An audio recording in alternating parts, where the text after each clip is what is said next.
देव मनापासून केलेली प्रार्थना ऐकतो याचा अनुभव मी अनेक वेळेला घेते. ही दिसणारी 3 रोपं कॅप्टन विनायक गोरे फार्मवर असलीच पाहिजेत. मूळ भारतीय आणि अत्यंत औषधी आणि गुणकारी रोपं.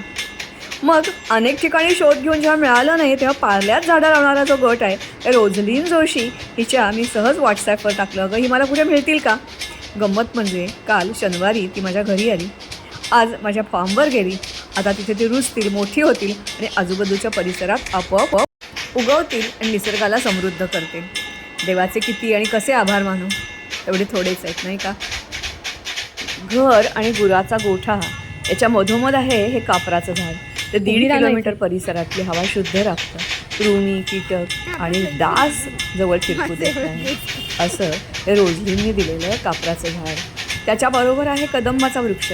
श्रीकृष्णांनी ज्याच्या खाली अभ्यास केला, कारण या ठिकाणी विद्यार्थी जातात आणि येतात. त्याच्या शेजारीच हा मार्ग आहे म्हणून लावलेला. आणि हा कैलासपती, याचा सुगंध खूप दूरवर पसरतो. माझ्याप्रमाणे जाण्या येणाऱ्या वाटसरूंनाही हा सुगंध मिळावा म्हणून हे इथे लावलं आहे. याचबरोबर या फार्मवर आहेत विविध आकाराची, विविध रंगाची फुलं. अर्थातच त्याच्याशिवाय इथलं पशुधन आणि पशुधनाच्या बरोबर येणारे असंख्य पक्षी. हे निसर्गधन एन्जॉय करा, एकदम फ्रेश व्हा. तुमचं सगळ्यांचं स्वागत करायला आम्ही सारे तयार आहोत.